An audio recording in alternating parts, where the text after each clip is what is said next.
Hello students, कैसे हैं आप सभी। उम्मीद करता हूं आप सभी अच्छे हैं। तो आज जो है हम एक नया चैप्टर हमारा स्टार्ट करेंगे और आज ही की क्लास में हम कुछ चीज़ें जो हैं स्टडी करेंगे।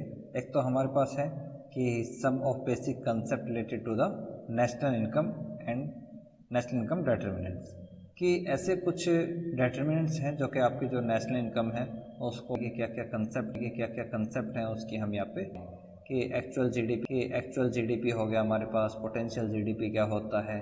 फिर हम एक देखेंगे कि आपके पास जो इन्वेस्टमेंट है वो क्या होता है, कंजम्पशन जो है वो किस तरीके से हम करते हैं। तो इन सारी चीज़ों की जो हम स्टडी करेंगे इस क्लास के अंदर।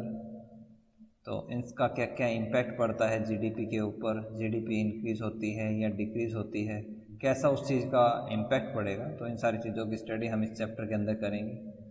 तो चलिए फिर आज की क्लास हम स्टार्ट करते हैं।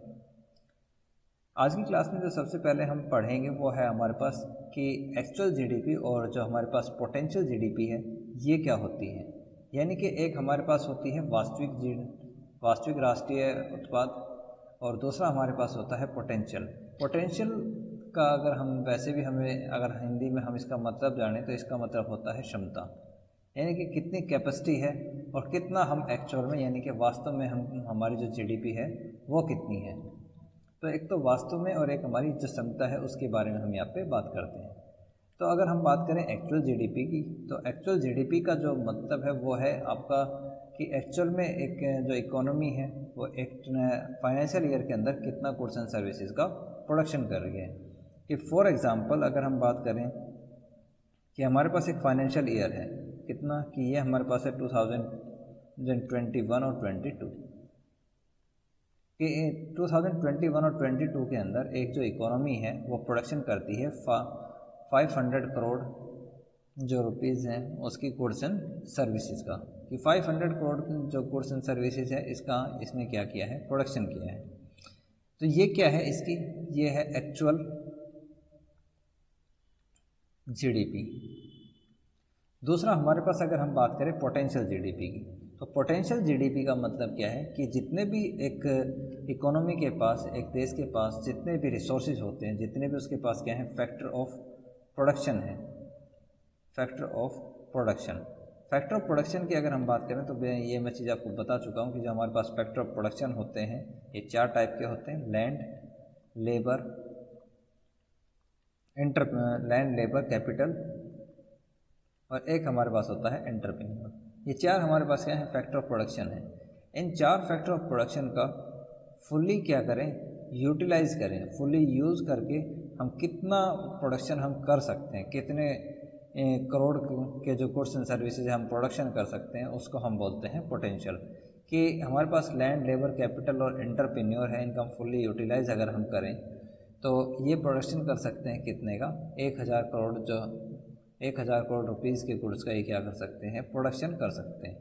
ये क्या है, इनका पोटेंशियल है, इनकी क्षमता है ये, कि अगर इन लैंड लेबर कैपिटल और एंटरप्रेन्योर को अगर हम अच्छे से यूज़ करें और इनका एक नॉर्मल यूटिलाइजेशन अगर किया जाए तो ये इनके अंदर कैपेसिटी है कि ये प्रोडक्शन कर सकते हैं एक फाइनेंशियल ईयर के अंदर, कि 2021 और 22 के अंदर ये प्रोडक्शन कर सकते हैं कितने का, 1000 करोड़ का। ये इनकी क्षमता को बताता है।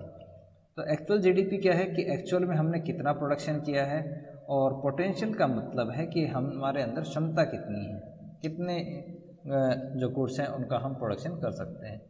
इसका एक जो मीनिंग है वो रिलेट होता है हमारा फुल एम्प्लॉयमेंट से, कि अगर मान लीजिए आपकी जो इकोनॉमी है तो अगर उसके अंदर जितने भी लेबर हैं उन सभी को क्या मिल जाए, यहाँ पे वर्क मिल जाए। तो अगर वे सभी जो कंप्लीट लेबर है अगर वो सभी मिलकर प्रोडक्शन जितना करने की क्षमता रखते हैं उसको हम बोलते हैं पोटेंशियल जीडीपी। उसके बाद अगर हम बात करें पोटेंशियल जीडीपी की, तो ये हमारे पास क्या है कि आपके पास हमें जीडीपी गैप में अगर निकालना है तो इसको हम कैसे निकाल सकते हैं, पोटेंशियल जीडीपी माइनस में एक्चुअल जीडीपी। पोटेंशियल जीडीपी को हमने यहाँ पे डिनोट किया है किससे, वाई स्टार से, और माइनस हम इसमें से कर दें वाई स्टार हमारे किसके इक्वल है, ये हमें शो करता है पोटेंशियल जीडीपी। माइनस में y हमें शो करता है क्या, एक्चुअल जीडीपी। तो अगर आप पोटेंशियल में से एक्चुअल को माइनस कर दें तो हमारे पास क्या आता है, जीडीपी गैप आता है। फॉर एग्जांपल अगर हमारे पास पोटेंशियल जीडीपी है कितनी, 500 रुपीज़ की, कि हमारे अंदर ये क्षमता है कि हमारे पास जो फैक्टर ऑफ रिसोर्सेज हैं उनका अगर हम यूज़ करें तो उनका यूज़ करने से हम जो प्रोडक्शन कर सकते हैं वो कर सकते हैं 500 करोड़ तक है या 500 रुपीज़ का। और जो हमारी एक्चुअल में जीडीपी है वो कितनी है हमारे पास, मान लेते हैं 200 रुपीज़ के इक्वल। तो हमारे पास जीडीपी गैप कितने का है, जीडीपी गैप हमारे पास आता है 500 माइनस में 200 इक्वल है किसके, ये 300 की। 300 हमारे पास क्या है, गैप है, जीडीपी गैप। कि हमारे पास क्षमता कितने की है, क्षमता तो हमारे पास एक 500 की, लेकिन हमारा जो वास्तविक उत्पाद है, जो हमारा वास्तविक उत्पादन है या वास्तविक जो जीडीपी है वो हमारी कितने की है, 200 की है। तो अगर हम मान लीजिए फ्यूचर में हम पूरा यूटिलाइजेशन हम अगर रिसोर्सेज का करते हैं तो हम प्रोडक्शन कर पाएंगे कितने का, 500 यूनिट का। तो उसके बाद अगर जो जीडीपी गैप की अगर हम बात करें कि जीडीपी गैप हमारा क्या है, पॉजिटिव होता है, क्या है गैप हमारा क्या है, नेगेटिव भी हो सकता है। जीडीपी गैप की अगर हम बात करें पॉजिटिव की, तो पॉजिटिव उस कंडीशन में होता है जब हमारे पास क्या है, पोटेंशियल जो जीडीपी है वो ज़्यादा हो किससे, एक्चुअल जीडीपी से। फॉर एग्ज़ाम्पल हमारे पास क्या है, एक पोटेंशियल जीडीपी क्या हो, ग्रेटर देन हो किससे, एक्चुअल जीडीपी से। कि ये हमारे पास क्या है, वाई स्टार ग्रेटर देन है किससे, वाई से। तो ये हमें शो करता है क्या, पॉजिटिव जो हमारे पास जीडीपी गैप है वो। इट मीन्स कि जो हमारे पास रिसोर्सेज हैं, जो हमारे पास फैक्टर ऑफ प्रोडक्शन है, जो या बाकी और रिसोर्सेज जो हमारे पास हैं वो अभी क्या है, अंडर यूटिलाइजेशन है। उनका क्या कर रहे हैं हम, अभी अंडर यूटिलाइजेशन है, कि उनकी क्षमता ज़्यादा है और जो वास्तविक उत्पादन है वो क्या है, उसका कम है।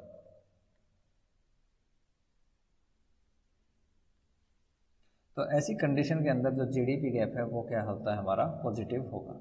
दूसरा क्या है, हमारा जीडीपी गैप क्या है, नेगेटिव भी हो सकता है। जीडीपी गैप नेगेटिव उस कंडीशन में होगा कि हमारे पास एक्चुअल जो जीडीपी है वो क्या है, हमारे पास ज़्यादा है, कि y इज़ ग्रेटर देन है किससे, y स्टार से। y स्टार जो है हमारा वो पोटेंशियल जीडीपी को शो करता है। कि फॉर एग्जांपल आपके पास जो एक्चुअल जीडीपी है वो कितने की है, 500 की है, और पोटेंशियल आपके पास कितने का है, 300 का है। तो जो जीडीपी गैप आएगा वो आपके पास क्या है, 200 के इक्वल है। ये 200 क्या शो करता है कि आपके पास जो रिसोर्सेज हैं उसका आपने क्या करा है, एक्सेस यूज़ करा है। तो ये क्या है, रिसोर्सेज का एक्सेस यूज है। कि अगर मान लीजिए एक लेबर काम कर सकती है 8 घंटे, एक लेबर का काम करने का जो कैपेसिटी है उसकी जो मैक्सिमम क्षमता जो है वो कितने की है, 8 आवर्स की है। तो ऐसी कंडीशन के अंदर जब आपका जीडीपी की गैप जो है वो नेगेटिव होगा तो उस कंडीशन के अंदर ये माना जाता है कि जो लेबर जिसकी क्षमता 8 घंटे काम करने की थी, आप उससे 12 आवर क्या है, काम करवा रहे हैं। तो इस 12 आवर काम के कारण ही आपकी क्या है, जीडीपी गैप है वो पॉजिटिव होता है।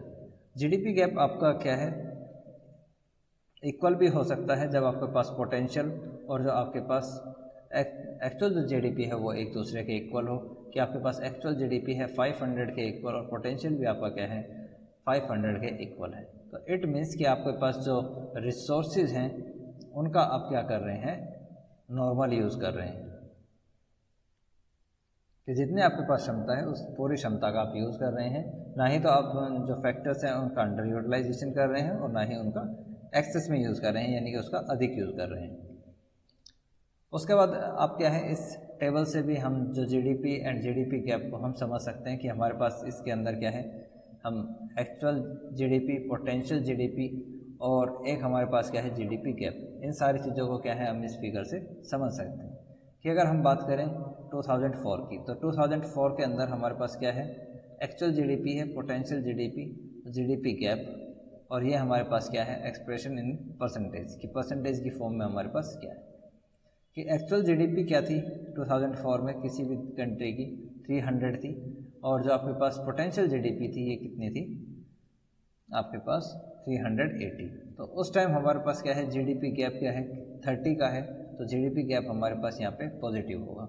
ये हमें क्या शो करता है कि अभी आपके पास जो रिसोर्सेज हैं उनका हम क्या कर रहे हैं अंडर यूटिलाइजेशन है वो, कि हमारे पास कैपेसिटी थी 380 की और हम प्रोडक्शन का कितना कर रहे हैं 350। उसके बाद क्या है 2005 के अंदर आपका जो एक्चुअल जीडीपी है वो हो जाता है 375 और जो आपके पास पोटेंशियल जीडीपी है वो हो जाता है हमारे पास 390। तो अभी भी हमारे पास क्या है जो रिसोर्सेज है वो अंडर यूटिलाइजेशन है, और जो आपका जीडीपी गैप है वो कितना है आपके पास 15 करोड़ के इक्वल है, 15,000 करोड़। क्योंकि आप यहाँ पे देखें तो ये हमने जो रुपए लिए हैं वो 1000 करोड़ के अंदर लिए।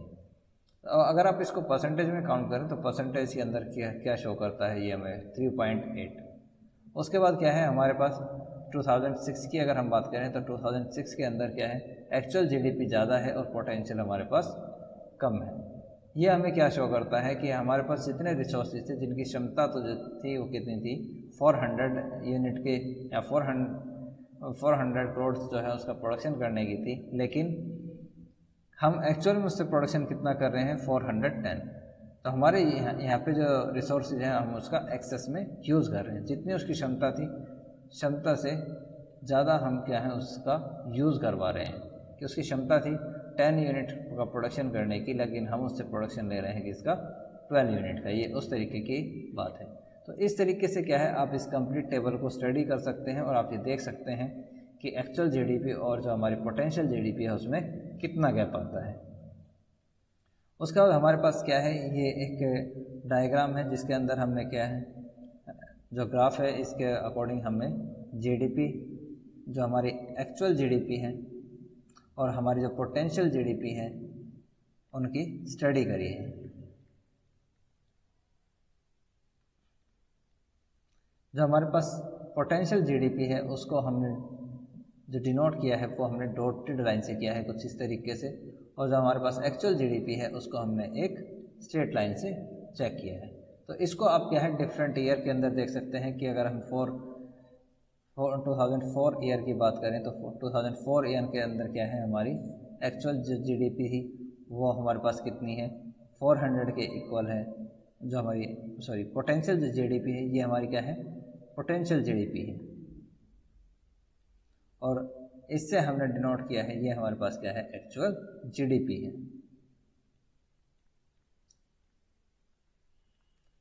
तो इससे हम देख सकते हैं कि 2004 के अंदर एक्चुअल जो जीडीपी है वो कम है, पोटेंशियल जीडीपी हमारे पास ज़्यादा है। इससे क्या है हम इस पूरी स्टडी कर सकते हैं जब आप डिफरेंट ईयर के अंदर इसका क्या है ग्राफ को देख सकते हैं। उसके बाद क्या है हमारे पास हमें शो कर रहा है कि आपकी जो पोटेंशियल जीडीपी है जो आपका जीडीपी गैप है वो आपका नेगेटिव भी हो सकता है और पॉजिटिव भी हो सकता है। इसके अंदर अगर हम बात करें जीडीपी गैप की तो यहाँ पे हमने दो एक्सिस को लिया है, एक हमारे पास ओ एक्सिस है जिसके ऊपर हमने ईयर्स को लिया है, एक हमारे पास वाई एक्सिस है जो कि पॉजिटिव है, और दूसरा हमारे पास क्या है वाई एक्स को हमने नेगेटिव भी लिया है। ये बेसिकली क्या है हमारा ग्राफ इस तरीके का होता है कि ये हमारे पास वाई है तो ये भी हमारे पास वाई है। यहाँ पे हम पॉजिटिव और नेगेटिव साइन लेते हैं कि आपके पास जो ऊपर की तरफ है ये हिस्सा जो आपका है इसके अंदर आपका पॉजिटिव साइन आता है और नीचे वाला जो पार्ट है इसमें नेगेटिव साइन आता है। यहाँ पे हमारे पास एक्स एक्सिस होता है और यहाँ पे माइनस एक्सिस होता है। ये हमारे पास क्या है एक ओरिजिन पॉइंट है। तो इस तरीके से हम क्या है इसकी स्टडी करते हैं। तो अगर हम बात करें 2004 की तो 2004 के अंदर जो है आपकी जीडीपी गैप जो है वो उसके अंदर आपकी जीडीपी गैप जो है वो पॉजिटिव है। पॉजिटिव मीन्स क्या आपके पास जो एक्चुअल जो गैप है यानी कि आपके पास पोटेंशियल क्या है, पोटेंशियल तो आपके पास ज़्यादा था लेकिन एक्चुअल जो जीडीपी है वो आपकी कम है। 2004 के अंदर जो जीडीपी गैप है वो क्या है 8% है। इट मीन्स कि आपके पास अगर प्रोडक्शन करने की कैपेसिटी थी 1000 तो आप प्रोडक्शन कितने का कर रहे हैं 200 का, तो 800 आपके पास क्या है जीडीपी गैप आता है। ये इसको हम डिनोट करते हैं वाई स्टार से, और ये हमारे पास क्या है, वाई है। वाई स्टार हमारे पास शो करता है हमें पोटेंशियल जीडीपी, यानी कि हमारे पास ये हमें शो करता है क्षमता को, और 200 हमें शो करता है एक्चुअल जीडीपी, यानी कि वास्तविक आय या वास्तविक जीडीपी। तो इनके बीच का जो गैप है वो हमें शो करेगा जीडीपी गैप को।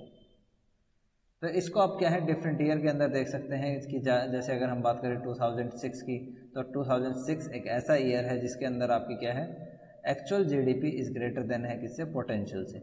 यहाँ पे आप जो रिसोर्सेज हैं 2006 के अंदर, वो उस रिसोर्सेज का क्या कर रहे हैं, हम एक्सेस यूज़ कर रहे हैं। उसी तरीके से हमारे पास क्या है 2008 है जहाँ पे एक्सेस यूज़ किया है, और 2010 है जिसके अंदर आपने जो जीडीपी गैप है इसको और भी इंक्रीज़ कर दिया, और यहाँ पे आपके जो रिसोर्सेज हैं उसका आपने और भी ज़्यादा एक्सेस यूज़ किया है। कि 2006 और 2008 को देखें तो 2008 के कंपैरिजन में 2006 के कंपैरिजन में 8 जो है उसके अंदर हमारा एक्चुअल प्रोडक्शन ज़्यादा है, यानी कि वाई ग्रेटर देन है किससे, वाई स्टार से। इसी तरीके से 2000 ये किसका है, 8 का है, और 2010 है हमारे पास, 2010 में भी आपका क्या है, एक्चुअल ज़्यादा है किससे, पोटेंशियल से। तो इस तरीके से आप इस ग्राफ को स्टडी कर सकते हैं। उसके बाद आता है under utilization of resources is dead weight loss. कि डेड वेट लॉस बेसिकली क्या होता है, एक ऐसे लॉस हैं जिसको हम क्या है अवॉइड कर सकते हैं। फॉर एग्जांपल कि हमारे पास क्या है, लेबर है, लेबर की हम बात करते हैं कि लेबर हमारे, अगर मान लीजिए इंडिया की बात करें कि इंडिया है, इंडिया के अंदर क्या है, लेबर है, और लेबर हमारे पास कितनी है, 1000 लेबर है हमारे पास, 1000 यूनिट के इक्वल। और जो हमारे पास अभी लेबर वर्क कर रही है ये क्या है, हमारी पोटेंशियल है, इतनी हमारे पास है। और जो एक्चुअली में हमारे पास वर्किंग है, जो एम्प्लॉयड लेबर है वो कितनी है, तो एम्प्लॉयड लेबर है हमारे पास, हम मान लेते हैं आपकी 500 है। तो जो आपके पास ये एक्स्ट्रा जो 500 हमारे पास बचती हैं, 500 जो प्लस हमारे पास बची हुई हैं, ये जो ऐसी लेबर हैं जिनको काम नहीं मिला, तो अगर इन लेबर्स को हम क्या है यूज़ करते तो इनसे हमारा जो जीडीपी है उसमें क्या होता, इंक्रीमेंट होता कुछ ना कुछ। तो जो 500 लेबर के इक्वल जो लॉस है उसको हम बोलते हैं डेड वेट लॉस। ये एक ऐसा लॉस है जिसको हम क्या है लेबर को एम्प्लॉयमेंट दे के हमारी जीडीपी को हम बढ़ा सकते थे। कि अगर आपकी जीडीपी जो है वो 500 रुपीज़ के इक्वल बढ़ती है, कब, जब हमारी 500 यूनिट जो लेबर है वो करती है। तो अगर आपके पास बची हुई 500 लेबर है 1000 में से, अगर इसका भी आप यूज़ करते तो हमारी जो जीडीपी है वो बढ़ जाती कितनी, 1000 रुपीज़ के इक्वल। तो ये जो गैप है हमारे पास 500 का, इसको हम बोलते हैं डेड वेट लॉस। ये कब होता है, जब किसी भी कंट्री जो है उसके अंदर क्या है, अनएम्प्लॉयमेंट की सिचुएशन होती है। जैसे हमारे इंडिया की अगर हम बात करें तो हमारे इंडिया में क्या है, डेड वेट लॉस बहुत बड़ा पाया जाता है। और डेड वेट लॉस की एक और बात यह है कि जब ये कंटिन्यूसली आपकी जो लेबर है वो अनएम्प्लॉयड होती है। जैसे अगर हम बात करें यूएसए की, तो यूएसए के अंदर भी ऐसा नहीं है कि जो आपके जितने भी लोग वहाँ पे हैं वो क्या हों, फुल्ली एम्प्लॉयड हों, ये ऐसा पॉसिबल नहीं है। वहाँ पे भी आपका क्या है, अनएम्प्लॉयमेंट होता है, लेकिन वो अनएम्प्लॉयमेंट क्या है, कुछ टाइम पीरियड के लिए होता है। कि फॉर एग्जांपल अगर रेन है तो रेन के टाइम में क्या है, कुछ लोग वहाँ पे अनएम्प्लॉयड हैं, तो उस कंडीशन को क्या है, हम अनएम्प्लॉयड की सिचुएशन नहीं बोलते। कि कौन, जैसे ही रेन का सीज़न जाएगा, इन जितने भी लोग अनएम्प्लॉयड हैं उनको क्या है, कहीं ना कहीं एम्प्लॉयमेंट मिल जाता है। बट बेसिकली जो अनएम्प्लॉयमेंट की प्रॉब्लम है या डेड वेट लॉट की जो लॉस की प्रॉब्लम है, ये आती है इंडिया जैसे अंडर डेवलप कंट्रीज़ के अंदर या डेवलपिंग कंट्रीज हैं उसके अंदर। यहाँ पे हमारे पास जो एम्प्लॉयमेंट का लेवल जो है वो क्या होता है, आपका काफ़ी नीचे होता है। तो ये जो चीज़ है हमारे पास वो समझने वाली काफ़ी इम्पोर्टेंट हो जाती है। उसके बाद आता है असेंशियल नोट फॉर, जो हमारे क्वेश्चन की जो एक इम्पोर्टेंट है कि ऐसा नहीं है कि जनरली जो हमारा जो बैकवर्डनेस है उसका कारण है, जो अभी मैंने पीछे आपके साथ डिस्कस किया वो ये उसी के बारे में बताता है। कि यहाँ पे जो है वो एग्ज़ाम्पल इसने दिया है यूएसए और इंडिया का, कि जैसे अभी मैंने आपको पीछे बताया कि जो अनएम्प्लॉयमेंट होता है वो यूएसए में क्या है, हम उसको ये नहीं बोलते कि वो आपका डेड वेट लॉस है। क्यों? क्योंकि वो जो होता है वो एक स्मॉल टाइम पीरियड के लिए होता है, एक छोटे समय के लिए आपका क्या है, कुछ लोग जो हैं वो अनएम्प्लॉयड हो जाते हैं। तो वहाँ पे जो आपका अनएम्प्लॉयमेंट होता है वो एक साइक्लिकल अनएम्प्लॉयमेंट होता है कि कुछ टाइम पीरियड के लिए लोग अनएम्प्लॉयड हो जाते हैं, उसके बाद उन्हें फिर क्या है, जो एम्प्लॉयमेंट है वो मिल जाता है। उसके बाद आते हैं हम कंजम्पशन फंक्शन के। कंजम्पशन फंक्शन बेसिकली आपका क्या है, कंजम्पशन फंक्शन ये बेसिकली आपको क्या है, रिलेशन बताता है किसके बीच में, इनकम और कंजम्पशन के बीच में, कि आपकी जो कंजम्पशन है वो डिपेंड करती है किसके ऊपर, इनकम के ऊपर, कि अगर आपकी इनकम बढ़ती है तो आपका कंजम्पशन भी क्या है वो इंक्रीज़ होगा। तो ये बेसिकली आपको रिलेशन बताएगा इनकम और कंजम्पशन के बीच में, यानी कि आय और उपभोग के बीच में। उपभोग के बीच में क्या, उपभोग के बीच में क्या है ये, अगर हम बात करें यहाँ पे डिस्पोजेबल इनकम की, डिज़ायर प्राइवेट कंजम्पशन जो है उसके बारे में। इनकम कौन सी होती है, डिस्पोजेबल इनकम का मतलब है कि वो इनकम जिसको आप क्या है खर्च कर सकते हैं, खर्च करने योग्य आय।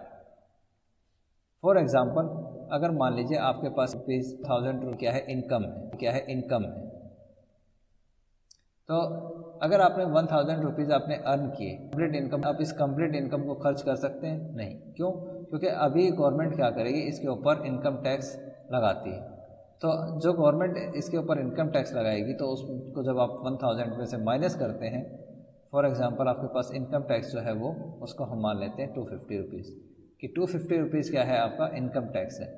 तो अगर आप 1000 में से -250 करते हैं तो आपके पास आता है 750। ये 750 क्या है, ये आपके पास आते हैं डिस्पोजेबल इनकम, यानी कि एक ऐसी इनकम जिसको आप अपनी मर्जी से आप क्या कर सकते हैं, खर्च कर सकते हैं। तो ऐसी इनकम जो है उसके बारे में हम यहाँ पे बात करेंगे।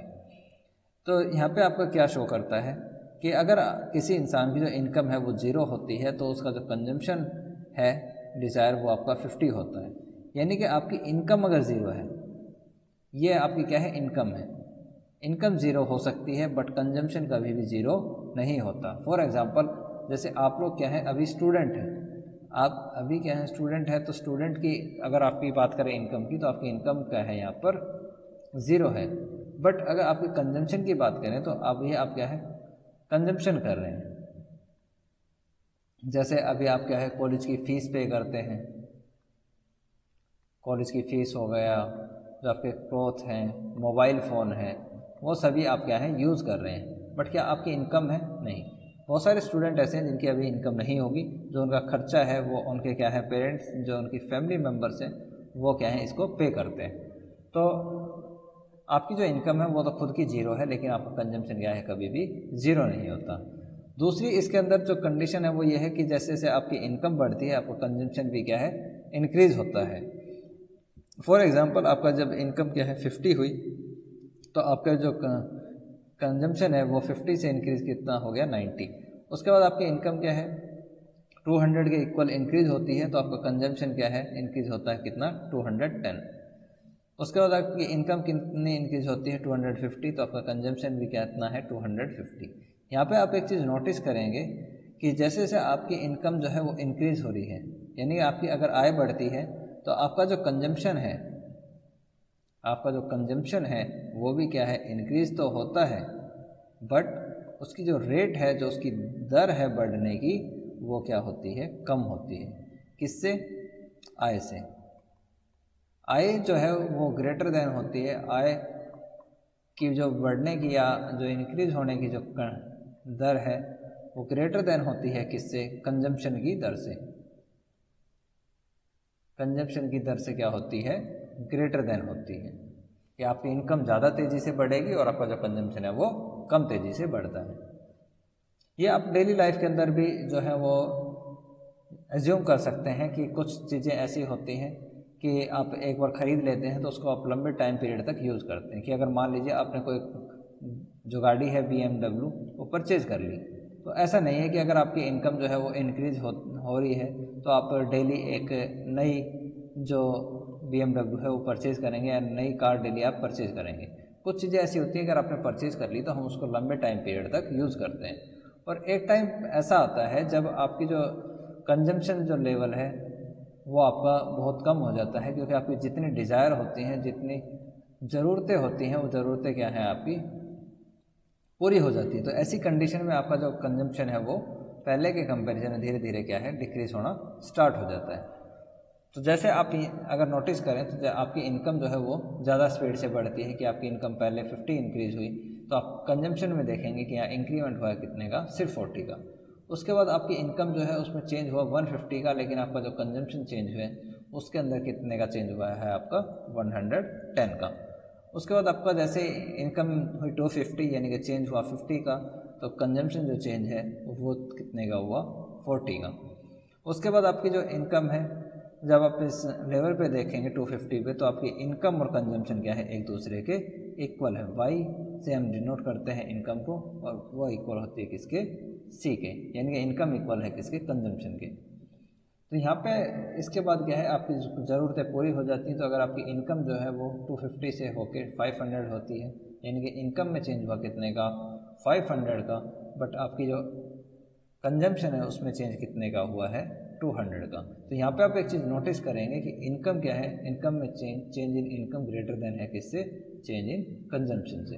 तो यहाँ पे आप एक जो चीज़ देखेंगे वो ये है कि आपकी जो इनकम की जो बढ़ने की जो दर है, जो रेट है, वो क्या है ग्रेटर देन है किससे, कंजम्पशन की दर से। जो आपका कंजम्पशन हम करते हैं वो कंजम्पशन की दर क्या है, कम है, किसकी दर से, जो आप इनकम अर्न कर रहे हैं उससे। तो ये क्या है एक साइकोलॉजिकल लॉ भी होता है कि अगर आपकी इनकम जो है वो 750 हो जाती है तो आपका कंजम्पशन क्या है 650 हो जाएगा। उसके बाद अगर आप इन चीज़ों को कंटिन्यूसली नोटिस करें तो आपका लास्ट में क्या है 150 अगर आपकी इनकम होती है 1500 के इक्वल, तो आपका कंजम्पशन कितना होता है 1250। 1500 रुपये की अगर आपकी इनकम तो आपका जो कंजम्पशन है वो 1250 है। तो आप एक चीज़ नोटिस करेंगे कि इनकम ग्रेटर देन है किससे, कंजम्पशन से। इसके बाद क्या है इसी चीज़ को हम एक लगते हैं या ड्रॉ कर सकते हैं। यहाँ पे हमारे पास क्या है कंजम्पशन फंक्शन दिया होता है, इसको जो है स्टडी कर लेते हैं। आपका जो कंजम्पशन होता है वो इक्वल होता है किसके, alpha plus beta multiply by income. C हमारा शो करता है डिज़ायर कंजम्पशन को, ए हमारा शो करता है मिनिमम लेवल ऑफ कंजम्पशन को, और इसी को हम बोलते हैं ऑटोनोमस कंजम्पशन। कि आपका क्या है अगर हम दो एक्सिस यहाँ पे लें, एक हमारे पास क्या है एक्सिस है ओ एक्सिस, ये हमारे पास ओ एक्सिस है, और इसके ऊपर हमने क्या है यहाँ पे हमने लिया है इनकम को।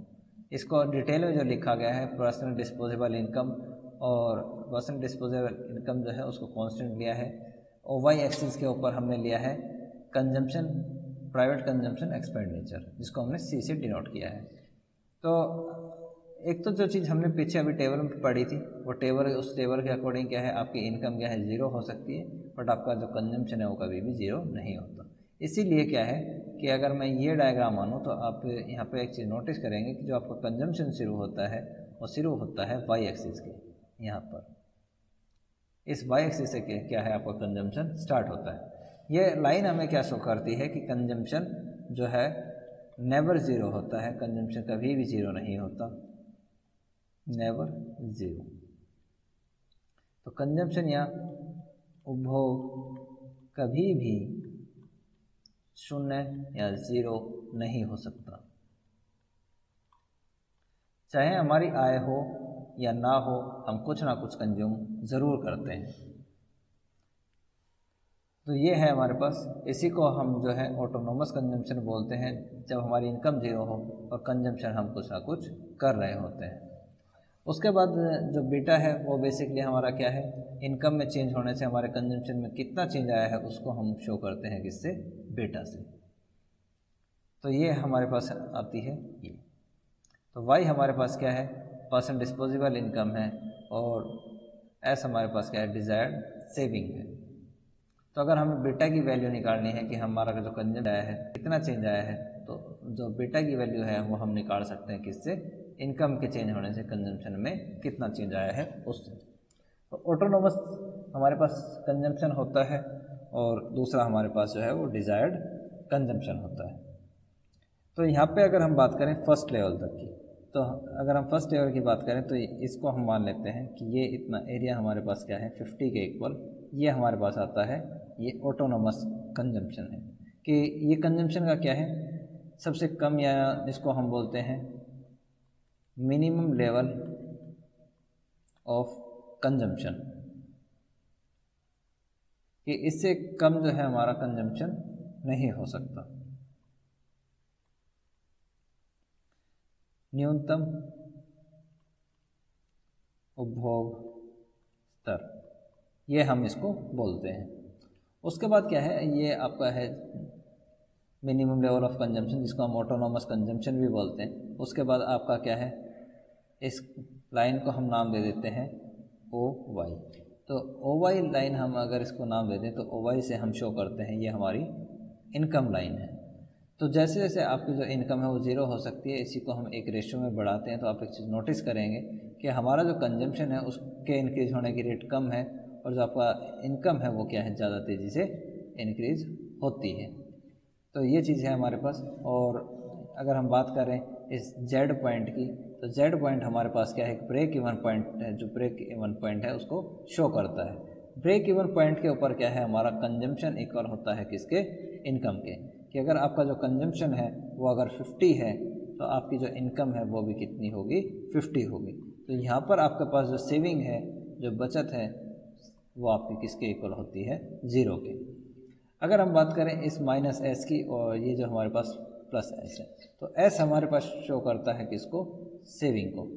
कि अगर मान लीजिए आपका कंजम्पशन जो है वो कितने का है, अगर हम इस पोर्शन की बात करें तो यहाँ पे हम मान लेते हैं कि आपका सी इक्वल है कितना, 100 के, और इनकम आपकी कितनी है, यहाँ पे हम 50 मान लें। तो उस कंडीशन में क्या है, अगर आप इनकम माइनस कंजम्पशन करते हैं तो 50 माइनस अगर आप 100 करेंगे तो ये आता है इक्वल -50 के। तो -50 आपका क्या शो करता है, नेगेटिव सेविंग को, कि यहाँ पे हमारी जो सेविंग है वो क्या है, आपकी नेगेटिव है। उसके बाद जो जेड पॉइंट है, जेड पॉइंट आपको शो करता है कि यहाँ पे आपकी जो इनकम है वो इक्वल है किससे, कंजम्पशन से।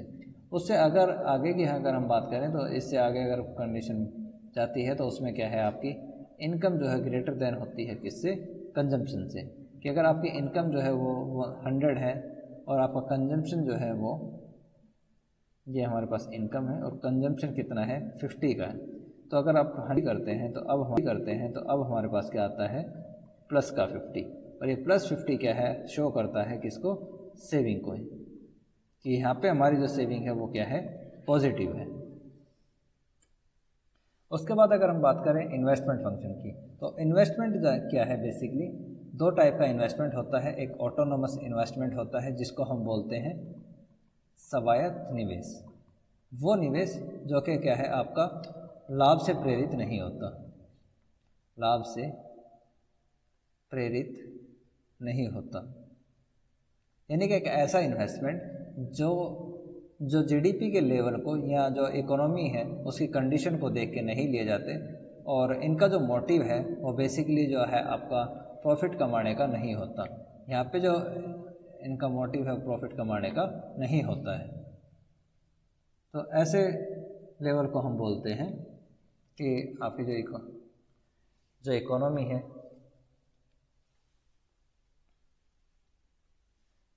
तो ऐसे लेवल को जो आपका इन्वेस्टमेंट होता है ऐसे लेवल पे, वो इन्वेस्टमेंट कौन करता है, वो इन्वेस्टमेंट करती है गवर्नमेंट। गवर्नमेंट जो इन्वेस्टमेंट करती है बेसिकली उसका जो मोटिव है वो प्रॉफिट मोटिव नहीं होता। गवर्नमेंट यहाँ पे प्रॉफिट मोटिव कमाने के लिए काम नहीं करती, बल्कि वो क्या करती है, जो पब्लिक होती है उसके वेलफेयर के लिए जो इन्वेस्टमेंट करती है वो गवर्नमेंट के द्वारा किया जाता है। तो ऐसे इन्वेस्टमेंट को हम बोलते हैं ऑटोनोमस इन्वेस्टमेंट। फॉर एग्ज़ाम्पल ये कि अगर जो गवर्नमेंट है वो खर्चा करती है किसके ऊपर, बिल्डिंग्स के ऊपर, रेजिडेंस अगर उसने हाउस बनाए हैं तो वो रिहेबिलिटेट करती है किसको, जो आपके फूड विक्टम्स होते हैं, या जिसको हम ये बोलें कि अगर जो सरकार है अगर उसने पुअर लोगों के लिए या गरीब जो लोग हैं उनके लिए अगर घर बनाए हैं तो उस घर का मोटिव जो है वो प्रॉफिट कमाने का या लाभ कमाने का नहीं होता। ऐसा जो इन्वेस्टमेंट है वो गवर्नमेंट द्वारा वेलफेयर के लिए किया जाता है। दूसरा, इसके बाद अगर गवर्नमेंट किसी डैम की या ब्रिज की जो का अगर निर्माण कराती है तो उसका जो मोटिव है वो भी आपका क्या है, सोशल वेलफेयर होता है, वो प्रॉफिटेबिलिटी के लिए नहीं होता। और अगर हम बात करें ड्यूरिंग डिप्रेशन क्या होता है, अगर आपकी इकोनॉमी जो है उसमें प्राइसेस जो हैं कंटिन्यूसली कम हो रहे हैं और जो आपकी इकोनॉमी है उसके अंदर जो आपकी इकोनॉमी है उसके अंदर क्या है, डिप्रेशन की कंडीशन है। डिप्रेशन यानी कि जिसको हम बोलते हैं मंदी की स्थिति है। मंदी की अगर स्थिति है तो उस कंडीशन में क्या है,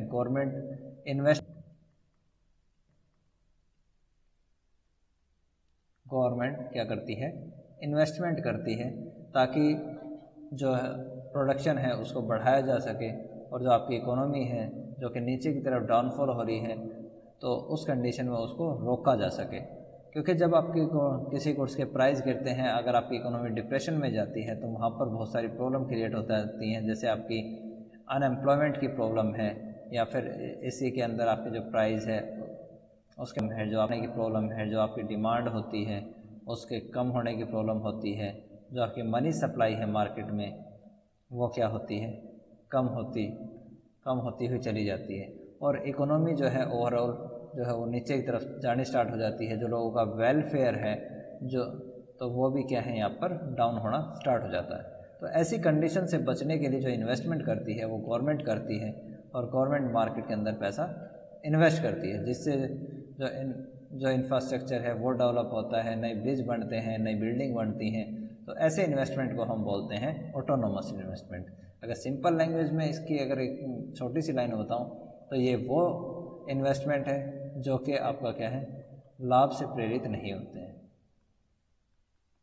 लाभ से प्रेरित नहीं होते हैं। दूसरा हमारे पास आता है induced investment. Induced investment basically जो रिलेटेड होता है वो रिलेटेड होता है किसी level of GDP in economy, कि अगर किसी भी जो इकोनॉमी है उसके अंदर अगर जीडीपी का जो लेवल है अगर वो इंक्रीज़ होता है तो उस कंडीशन में क्या है, इन्वेस्टमेंट किए जाते हैं। ये इन्वेस्टमेंट जो है वो किए जाते हैं किसके द्वारा, जो बिजनेसमैन होते हैं उनके द्वारा ये इन्वेस्टमेंट किए जाते हैं और इनका जो रिलेशन होता है वो होता है प्रॉफिट के साथ। कि अगर मान लीजिए किसी बिजनेसमैन को फ्यूचर में लगता है कि वो फ्यूचर में एक अच्छा बिजनेस करेगा और अगर वो पैसा इन्वेस्ट करता है मार्केट के अंदर तो उसको क्या होंगे, प्रॉफिट होंगे। और प्रॉफिट अगर उसके इंक्रीज़ होते हैं फ्यूचर के अंदर तो वो पैसे को क्या करेगा, मार्केट के अंदर इन्वेस्ट करेगा, नई मशीन लगाएगा, नए जो प्लांट हैं वो लगाता है और जो प्रोडक्शन कैपेसिटी है उसकी जो प्रोडक्शन लेवल है उसको क्या करेगा, इंक्रीज़ करने की कोशिश करता है। तो ऐसे इन्वेस्टमेंट जिसका प्रॉफिट के सेशन है वो प्रॉफिट के साथ होता है उसको हम बोलते हैं इंड्यूस्ड इन्वेस्टमेंट, यानी कि लाभ से प्रेरित निवेश, जिसको हम बोल सकते हैं लाभ से प्रेरित निवेश। इसके बाद अगर हम बात करें induced investment depend on R यानी कि रेट ऑफ इंटरेस्ट और हमारे पास के यानी कि मार्जिनल एफिशिएंसी ऑफ कैपिटल, कि आपका जो इन्वेस्टमेंट होता है, इंड्यूस्ड इन्वेस्टमेंट जो होता है वो रिलेटेड होता है किससे, दो चीज़ों से। एक हमारे पास आती है रेट ऑफ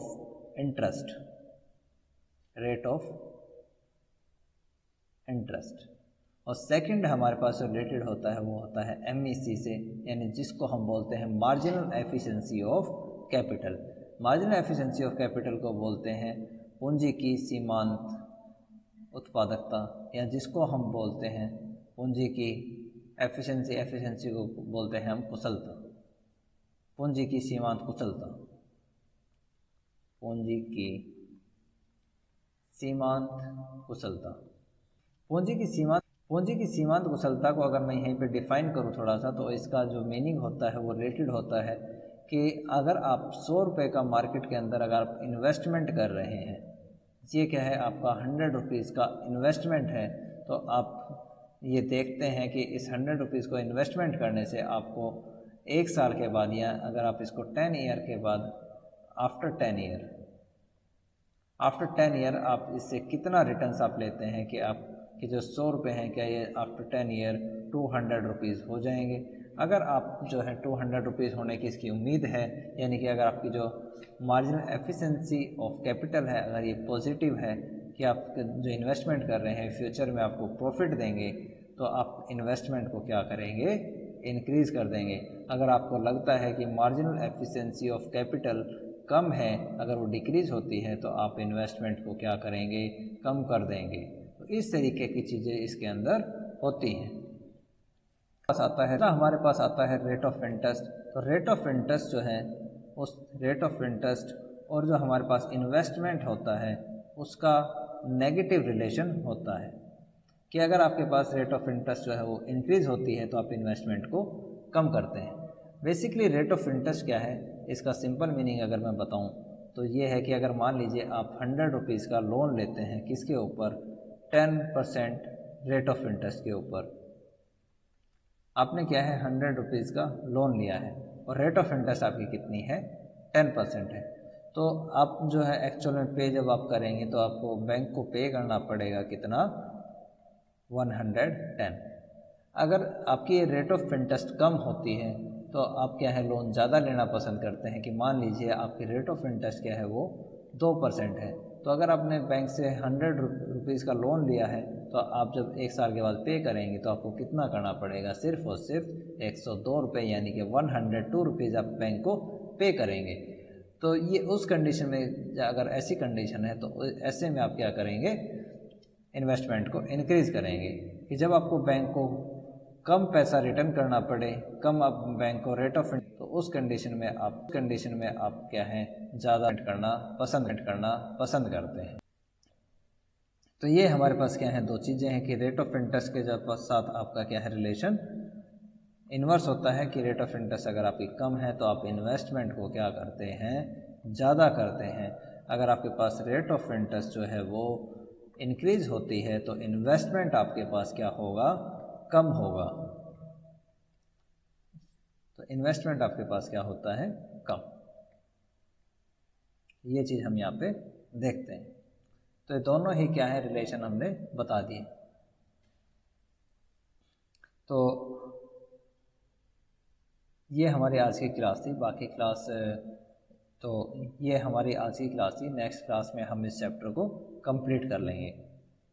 तब तक के लिए ऑल द बेस्ट। अगर आपको कोई भी डाउट है तो आप मुझे व्हाट्सएप अपने क्वेश्चंस कर सकते हैं। कल ये चैप्टर आपका फिनिश हो जाएगा। तब तक के लिए all the best. Have a nice day.